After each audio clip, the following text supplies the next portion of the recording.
Nous faisons donc mémoire de l'entrée triomphale et messianique de Jésus à Jérusalem, quelques jours avant sa passion. Au début de cette messe des rameaux, dans la liturgie de la bénédiction de ces rameaux et l'évangile de l'entrée de Jésus à Jérusalem, qui descend le mont des Oliviers. La foule, il y a des enfants, il y a des jeunes, il y a des adultes, il y a des personnes plus âgées. La foule est nombreuse et elle acclame Jésus. Elle pousse des cris de joie, elle loue le Seigneur en disant « Hosanna, béni soit celui qui vient au nom du Seigneur ». C'est une acclamation que nous reprenons à chaque messe dans ce qu'on appelle le Sanctus, Hosanna, béni soit celui qui vient au nom du Seigneur. Peut-on louer le Seigneur dans l'épreuve que nous vivons? Jésus a préparé son entrée dans la ville de Jérusalem. Il a demandé à ses disciples d'aller chercher un âne, même un petit âne. Il a voulu recevoir la louange de son peuple, des gens saints, des gens libres.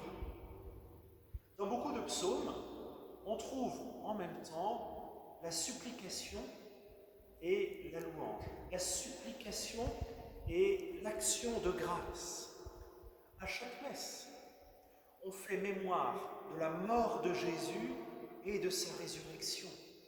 À chaque messe, il y a comme un abîme de souffrance, la mort du Christ et la plus grande des jubilations, la joie de Pâques. Nous pouvons donc, dans la grâce de ce jour, dans la grâce de cette fête, même à travers cette épreuve, qui pour beaucoup est très lourde, entrer dans la louange de ce peuple qui bénit le Seigneur Jésus.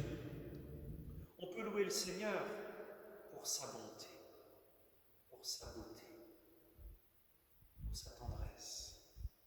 On peut louer le Seigneur pour la joie des anges et des saints dans le ciel. Vous savez, même quand il y a de grands nuages, le soleil brille toujours au-dessus des nuages. On peut louer le Seigneur pour le don de la vie. On peut louer le Seigneur pour le don de la foi. On peut louer le Seigneur, Dieu notre Père, d'une façon toute particulière, pour son Fils Jésus-Christ et pour sa passion bienheureuse.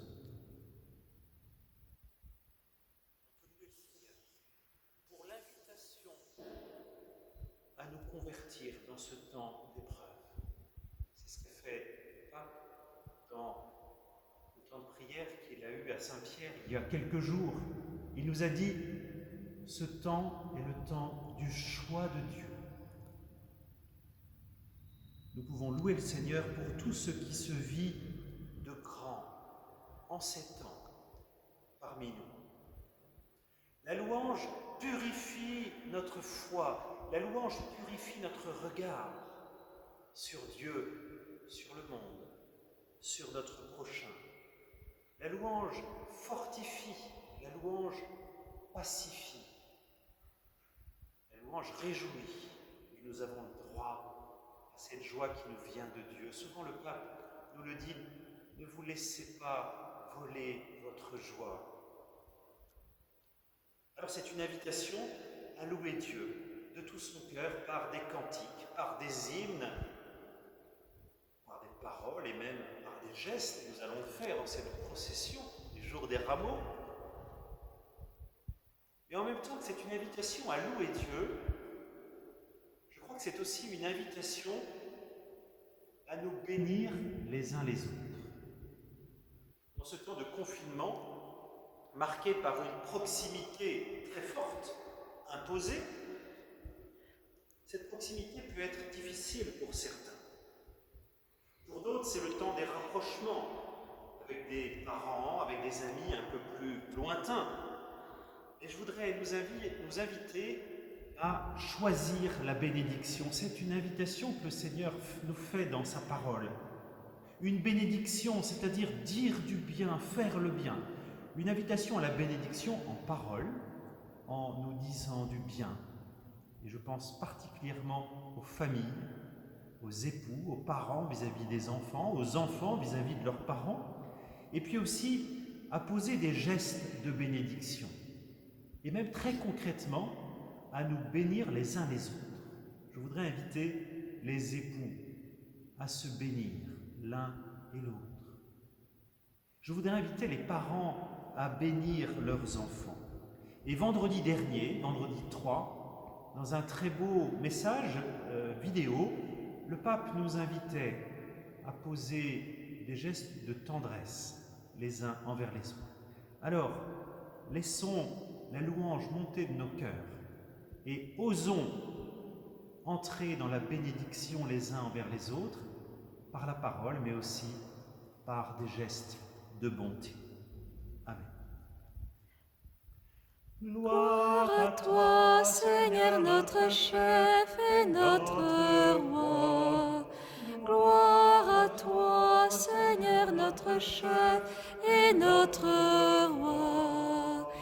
D'Israël, tu es le roi. De David, le fils très noble, tu viens au nom du Seigneur. Christ, les peuples te bénissent. Gloire à toi, Seigneur notre chef et notre roi. Gloire à toi, Seigneur notre chef et notre roi. Tous les anges et les saints au plus haut des cieux t'acclament, sur la terre toute vie, avec l'homme te rend grâce.